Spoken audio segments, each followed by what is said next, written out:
defined stakeholder at the beginning of this course, but now we arrive at an entirely new knowledge area dedicated to stakeholders. So let's make sure we understand just what a stakeholder is. It's an individual, a group, or organization who may affect, be affected by, or perceive itself to be affected by a decision, activity, or outcome of a project. Let's look at some examples of stakeholders in light of a pharmaceutical company launching a new drug in the market. In this module, we'll study the Project Stakeholder Management Knowledge area of PMBOK 5. It includes the processes required for identifying all people or organizations impacted by the project, analyzing stakeholder expectations and impact on the project, and developing appropriate management strategies for effectively engaging stakeholders in project decisions and execution. The ability of the project manager to correctly identify and manage these stakeholders in an appropriate manner can mean the difference between success and failure. So, the processes in this new knowledge area are identify stakeholders, plan stakeholder management, manage stakeholder engagement, and control stakeholder engagement. We'll discuss those along with the inputs, tools, and techniques and outputs for each process in the following videos.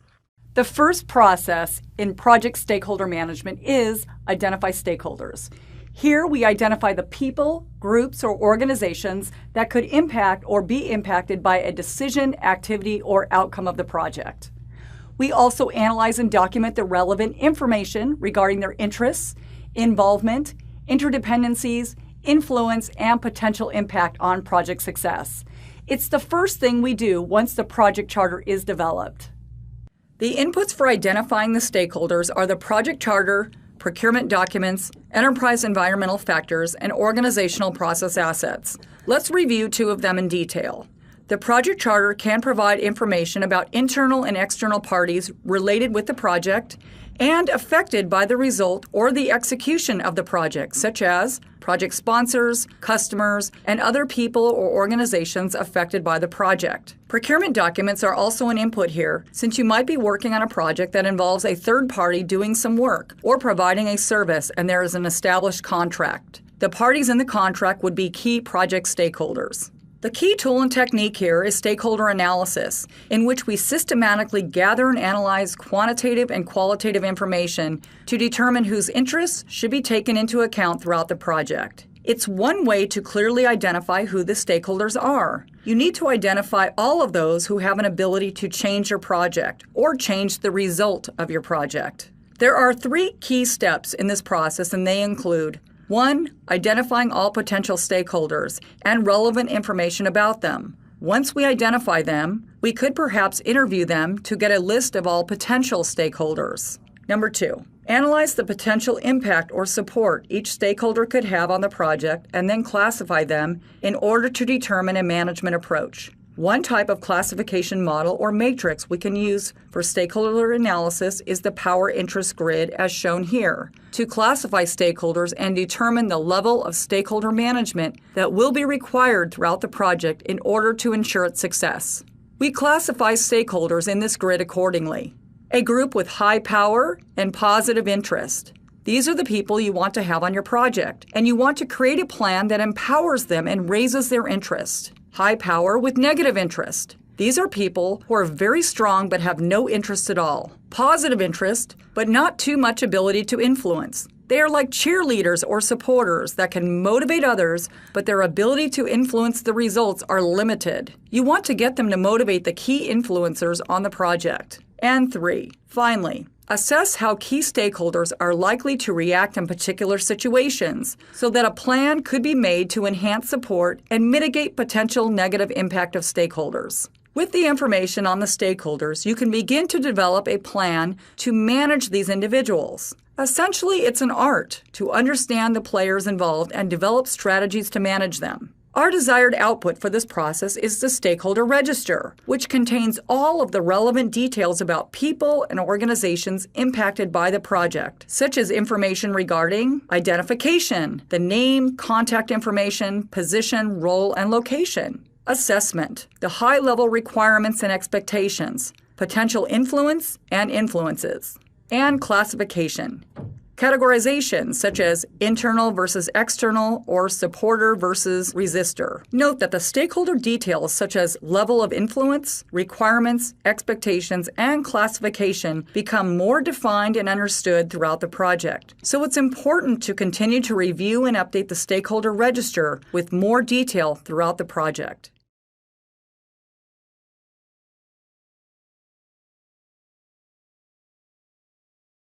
Planned stakeholder management is the process of developing appropriate management strategies to effectively engage stakeholders throughout the project lifecycle, based on the analysis of their needs, interests, and potential impact on project success. Stakeholder engagement throughout the lifecycle of the project is critical to project success. It's important that there be a good relationship between project team members and other stakeholders so that mutual needs and requirements can be satisfied. The key benefit of this process is that it provides a clear, actionable plan to interact with project stakeholders to support the project's interests.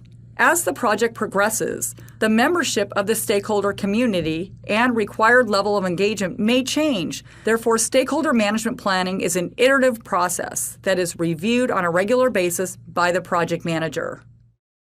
In this video, I'll cover the ITTOs for the planned stakeholder management process. Now, these are all the ITTOs that you've seen before, so I won't explain each one in detail. The key inputs in this process include the project management plan, since it includes important information such as an overview of how work will be executed to accomplish the project's objectives, description of how human resource requirements will be met, including roles and responsibilities and reporting relationships on the project.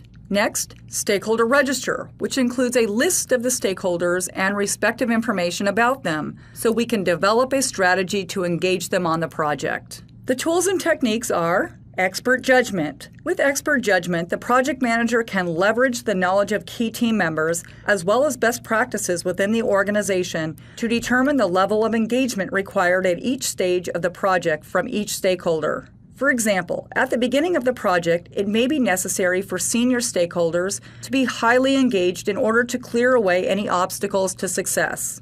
Once the obstacles have been removed, it may be sufficient for senior stakeholders to change their level of engagement from leading to supportive, and then increase the level of engagement of the end users, since at a certain stage of the project, their involvement becomes more important. Meetings with subject matter experts and the project team can be very helpful to define the required engagement levels of the identified stakeholders. Analytical techniques. It is often helpful to compare the current level of engagement of the various stakeholders on the project to the planned engagement levels required for successful project completion. Let's review the stakeholder engagement assessment matrix here. This is a useful tool for documenting the current engagement levels of stakeholders. For each stakeholder, we want to assess the current engagement level and desired engagement level based on the current phase of the project and available information. If we need to drive engagement, we may need to further communicate with them and take some additional actions to move them to the desired level of engagement. The key outputs are Stakeholder Management Plan. This is a component of the project management plan. It identifies the management strategies required to effectively engage stakeholders. This plan can be formal or informal, highly detailed or broadly framed, depending on the needs of the project. With the information you have gathered on the stakeholders, you can develop a plan to manage these individuals. Essentially, it's an art to understand the players involved and develop strategies to manage them. The other outputs are project management updates. For example, it would include desired and current engagement levels of key stakeholders, scope and impact of change to the stakeholders, stakeholder communication requirements for the current project phase, and information to be distributed to the stakeholders, including language, format, content, and, of course, level of detail.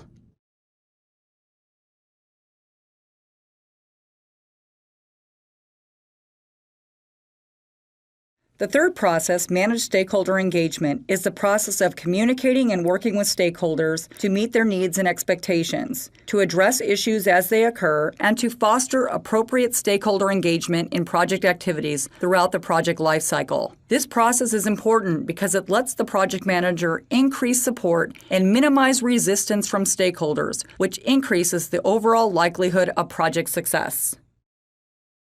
The key inputs for managing stakeholder engagement are as follows. Stakeholder management plan, which we developed in the preceding process. Communications management plan, which provides guidance and information on managing stakeholder expectations. Change log, which documents the changes that occur during a project. These changes, as well as their impacts on the project in terms of time, cost, and risk, are communicated to the appropriate stakeholders. Finally, organizational process assets.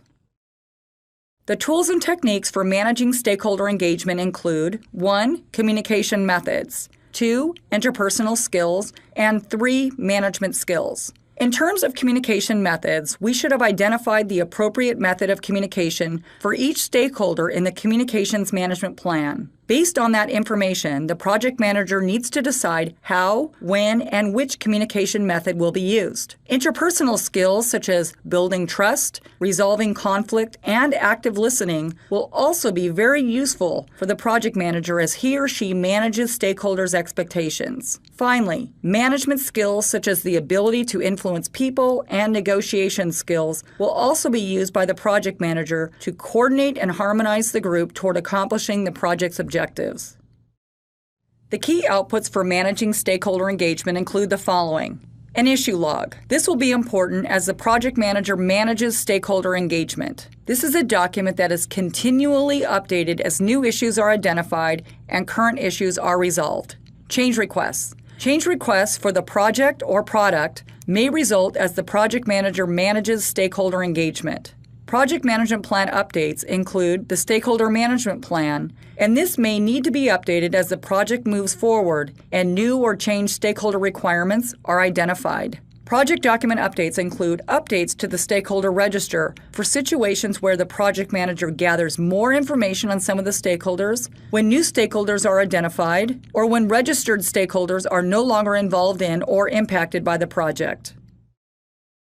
The fourth and final process is control stakeholder management. This is the process of monitoring overall project stakeholder relationships and adjusting strategies and plans for engaging stakeholders. This process is important because it maintains or increases the efficiency and effectiveness of stakeholder engagement activities as the project evolves and its environment changes.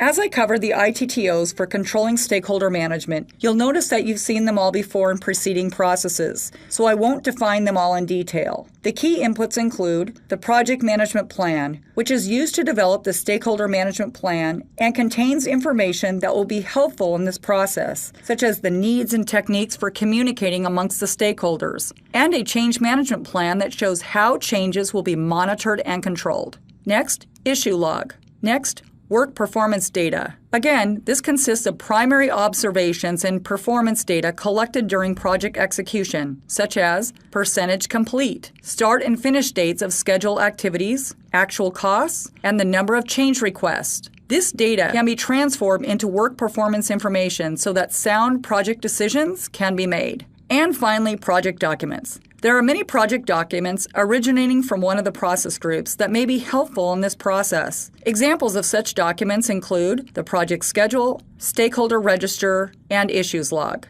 The key tools and techniques are information management systems. These provide a standard tool for the project manager to capture, store, and distribute information to stakeholders about project cost, schedule progress, and performance. It also allows the project manager to consolidate reports from several systems and facilitate report distribution to the project stakeholders. Expert judgment. To ensure comprehensive identification and listing of new stakeholders, reassessment of current stakeholders can be performed. Input should be obtained from groups or individuals with specialized training or subject matter expertise. Such individuals might include senior management, subject matter experts in the business or project area, industry groups, and consultants. And meetings. Status review meetings are used to exchange and analyze information about stakeholder engagement. The key outputs are as follows. Work performance information. We take the work performance data and transform it into work performance information to help facilitate sound decision-making. Work performance information is circulated through the communication process and could include status of deliverables, implementation status for change requests, and forecasted estimates to complete. Change requests. Through analyzing project performance, stakeholders often want to generate change requests. These change requests are processed through the Perform Integrated Change Control process. Project Management Plan Updates. As stakeholders engage with the project, the overall effectiveness of the stakeholder management strategy can be evaluated. As needed changes in approach or strategy are identified, affected sections of the project management plan may need to be updated to reflect these changes. What are some of the changes we may need to make? Let's look at them here. We may need to make changes to the quality management plan, risk management plan, or even the procurement management plan. Finally, project document updates. This includes possibly updating the stakeholder register as information on the stakeholders change or when new stakeholders are identified. And with that, we come to an end of our module on project stakeholder management. Remember that the entire process of identifying and managing stakeholders is an art. Also, the fact that PMI has taken the stakeholder management part of communications management out and given it its own area really highlights the importance of stakeholders in project management. Since this is the 10th and final knowledge area, we have completed our overview of the project management body of knowledge. And with that, we come to an end of our module on project stakeholder management. Remember that the entire process of identifying and managing stakeholders is an art. Also, the fact that PMI has taken the stakeholder management part of communications management out and given its own area really highlights the importance of stakeholders in project management. Since this is the 10th and final knowledge area, we have completed our overview of the project management body of knowledge.